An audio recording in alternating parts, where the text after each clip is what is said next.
తెలుగు ప్రజల ఆత్మగౌరవం కోసం స్వర్గీయ ఎన్టీఆర్ తెలుగుదేశం పార్టీ స్థాపిస్తే తెలుగు ప్రజల ప్రతిభకు విశ్వవ్యాప్త గుర్తింపు తెచ్చిన ఘనత ముఖ్యమంత్రి చంద్రబాబు నాయుడుదన్నారు గూడూరు ఎమ్మెల్యే పాసం సునీల్ కుమార్.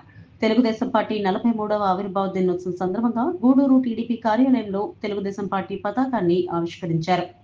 అనంతరం ఆయన మాట్లాడుతూ తెలుగుదేశం పార్టీ స్థాపించిన 9 నెలల్లో అధికారంలోనికి రావడం భారతదేశ రాజకీయ చరిత్రలోనే ఒక అరుదైన ఘట్టంగాని అన్నారు. అభివృద్ధి, సంక్షేమం, సమపాలనలో అమలు చేస్తూ తెలుగునాట సామాజిక విప్లవానికి తెలుగుదేశం పార్టీ నాంది పలికిందన్నారు. ఒకప్పుడు ఓటర్లుగా మాత్రమే ఉన్న బడుగు బలహీన వర్గాలను లీడర్లుగా మార్చిన ఘనత అన్న ఎన్టీఆర్దేనన్నారు. దేశంలోనే తొలిసారిగా మహిళలకు ఆస్తిలో హక్కు, పేదవాడి కడుపు నింపే 2 రూపాయలకు కిలో బియ్యం, నిరుపేదలకు పక్కా ఇళ్లు లాంటి ఎన్నో జనహిత కార్యక్రమాలతో దేశంలోని సంక్షేమ పాలనకు శ్రీకారం చుట్టిన పార్టీ ఏదైనా ఉందంటే అది ఒక తెలుగుదేశం పార్టీయేనని చెప్పడానికి గర్వంగా ఉందన్నారు. ఈ కార్యక్రమంలో పెద్ద సంఖ్యలో నాయకులు, కార్యకర్తలు పాల్గొన్నారు. ప్రతి పంచాయతీలో కూడా లోకల్ గా ఉన్నటువంటి మా పార్టీ నాయకులు అక్కడ జెండాలు వేసి ఈ యొక్క పండుగని జరుపుకున్నారు. అలాగే నా రిక్వెస్ట్ ఏంటంటే ఈ ఆవిర్భావ దినోత్సవం విలేజ్ నుంచి ఇక్కడికి వస్తున్నారు.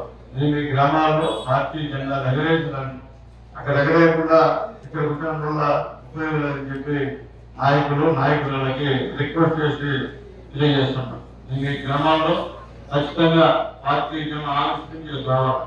అట్లా ఊరికి నా తెలియజేస్తే ఉపయోగం లేదు. దయచేసి పునరావృతం కాకుండా చూసుకోమని చెప్పి తెలియజేస్తున్నాం. పార్టీ ఈరోజు పండుగ గ్రామాల్లో కూడా మన పార్టీ పుట్టిన సందర్భంగా అందరికీ చెప్పాల్సిన అవసరం ఉంది. అలాగే మన గవర్నమెంట్, మన నాయకులు, పార్టీ వ్యవస్థాపకులు నందమూరి తారక రామారావు గారు అప్పట్లో పార్టీని ఏ విధంగా స్థాపించారు, పేద ప్రజలు, ఎస్సీ, ఎస్టీ, బీసీ మైనారిటీలు, ముఖ్యంగా మహిళల కోసం ఏ విధటువంటి సంక్షేమ కార్యక్రమాన్ని ప్రవేశపెట్టాడు అంటే కూడా చెప్పాల్సిన బాధ్యత ప్రతి ఒక్క నాయకుడి పైన, కార్యకర్త మీద ఉందని చెప్పి నేను తెలియజేస్తున్నాను.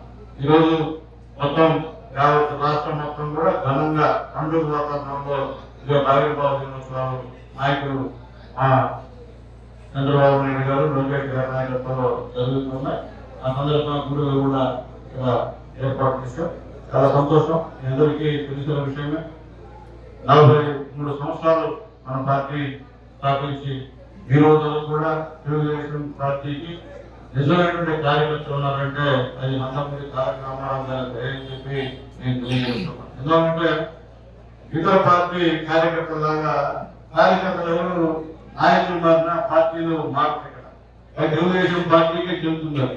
ఎందుకంటే ఊళ్ళో అవుట్గా ప్రాణం పోయేంత వరకు ఊరి పక్కన సరే కూర్చొని దెబ్బలు తిరిగిన నిలబడేటువంటి సత్తా ఒక తెలుగుదేశం పార్టీ కార్యకర్తగా ఉందని చెప్పి నేను ధైర్యంగా తెలియజేస్తున్నాను. కాబట్టి ఇన్ని సంవత్సరాలు ఇక్కడ ఆ పార్టీ ఉండడం, 4 సార్లు మన ముఖ్యమంత్రి నారా చంద్రబాబు నాయుడు గారు ముఖ్యమంత్రిగా అవడం కూడా కార్యకర్తల సహాయ సహకారం అని చెప్పి నేను తెలియజేస్తున్నాను.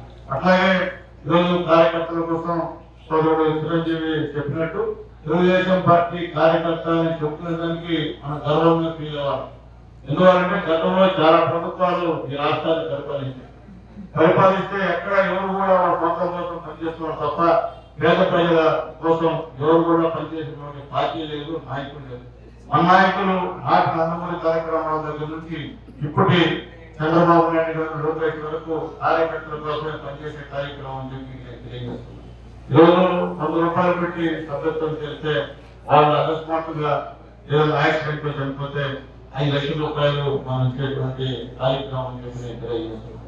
అట్లాగే యాక్సిడెంట్లు జరిగినా కానీ తాత్కాలికంగా పాక్షికంగా కూడా మనకి ఆర్థికంగా సహాయం చేసేటువంటి కార్యక్రమం తెలియజేస్తున్నాం. ఈ దేశంలో ఏ పార్టీ కూడా ఇటువంటి పరిస్థితి లేదు, ఒక తెలుగుదేశం పార్టీ తప్ప అని చెప్పి నేను గర్వంగా తెలియజేస్తున్నా.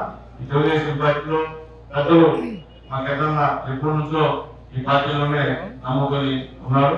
అలాగే మా అధ్యక్షుడు సిద్ధరామయ్య, రహీం అందరూ కూడా ఒకే పార్టీ, నరసింహులు వీళ్ళందరూ కూడా ఒకే పార్టీ. ఇప్పుడు కూడా అభివృద్ధి ఏం లేదు.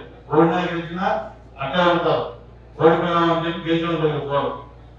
ఈరోజు ఆ పరిస్థితి అవసరం పరిస్థితి. వాళ్ళు ఓడిపోయినా సిగ్గుశరం లేకుండా మన నాయకుల దగ్గరికి వెళ్ళి వాళ్ళ పనులు చేసుకునే విధంగా ఈరోజు ప్రత్యేకంగా ఈ రాజకీయాలు జరుగుతున్నాయి. అంతేగాని మనం ఓడిపోయినాం గత 5 సంవత్సరాలు, మనం ఎక్కడ కూడా ఒక వైపు అడుక్కోవాలి.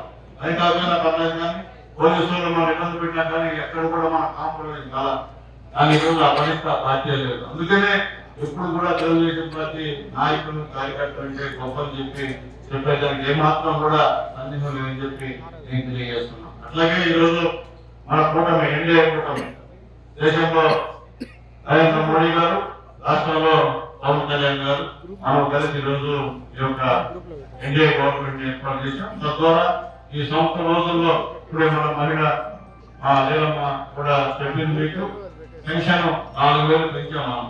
అలాగే గ్యాస్ సిలిండర్ ఇచ్చాం. అట్లాగే వచ్చే నెల నుంచి మే నుంచి తల్లిలో ఎంతమంది పిల్లలతో అవుతుంటే అన్ని 15,000 ఇస్తామని చెప్పి ఆ రోజు మన బాబు గారు చెప్పారు. మీరు కూడా ఎలక్షన్స్ లో ఇంటింటికి దాన్ని ప్రచారం చేశారు. అది కూడా వచ్చే నెల అది కూడా మన సాధ్యమవుతుందని చెప్పి నేను తెలియజేస్తున్నా. ఏదైతే సూపర్ 6 మనం ప్రజలకు వాగ్దానం చేశామో అవన్నీ కూడా ఖచ్చితంగా చేసి తిరుగుతారని చెప్పి నేను తెలియజేస్తున్నా. దానికి పూర్తి సహాయ సహకరించిన ప్రధాని మోడీ గారికి మనస్ఫూర్తిగా మన అందరం ధన్యవాదాలు అవసరం చెప్పి నేను తెలియజేస్తున్నాను. అలాగే వచ్చే నెలలో మోడీ గారు కూడా ఇక్కడికి వస్తున్నారు, మన రాజధాని అమరావతికి వస్తున్నారు. ఇప్పుడు కూడా అధిక నిధులు మన సెంట్రల్ గవర్నమెంట్ నుంచి మనకు ఇస్తున్నటువంటి పరిస్థితి కూడా ఒకసారి గుర్తుంచుకోమని చెప్పి నేను తెలియజేస్తున్నాను. ఈరోజు మొత్తం రాజకీయ నాయకులు నెంబర్ 1 స్థానంలో మోడీ గారు ఉంటే 14వ స్థానంలో మన నాయకుడు నారా చంద్రబాబు నాయుడు గారు నిజంగా చాలా సంతోషం అని చెప్పి నేను తెలియజేస్తున్నాను. ఎక్కడికి వెళ్ళినా అన్నీ చెప్పారు. చెన్నై వెళ్ళాడు, చెన్నై ఉన్నా కానీ బ్రహ్మాండంగా అక్కడ కూడా మన పార్టీ ఉంది చెన్నైలో కూడా.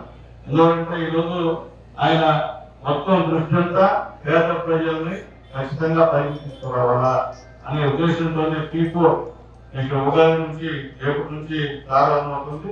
ఖచ్చితంగా పేదవాళ్ళు ఎవరైతే ఉంటారో వాళ్ళకి ఈ యొక్క సంఘంలో ఉన్నటువంటి గొప్పవాళ్ళు కొంతమంది దత్తత తీసుకుని వాళ్ళ యొక్క అభివృద్ధికి కృషి చేసేటువంటి ప్రయత్నాలు చేస్తున్నారు. అలాగే సోర్సెస్ ఏమున్నాయి, ఒక మనిషి అభివృద్ధి చెందడానికి వాళ్ళ ఊర్లో ఏమున్నాయి, ఇతర దగ్గర ఏమున్నాయి, అవన్నీ కూడా విశ్లేషించి చర్చించి పేద ప్రజల అభివృద్ధి కోసం అనేక చర్యలు తీసుకున్నటువంటి P4 కార్యక్రమాన్ని కూడా ఆయన రూపకల్పన చేస్తున్నారని చెప్పి మీ అందరికీ తెలియజేస్తున్నా. అట్లాగే ఈరోజు విలేజెస్ లో టౌన్ లో ఏంటంటే ఇక్కడ గత పాలకులు చేసిన తప్పిదం పాపం, ఇక్కడ అభివృద్ధి కార్యక్రమాలు శాపం. ఎందుకంటే ఏదో నెంబర్ 1 మున్సిపాలిటీ అని చెప్పి దీనికి తీసుకొచ్చి ఈ విలేజెస్ లో బ్రహ్మాండ అభివృద్ధి చెందినటువంటి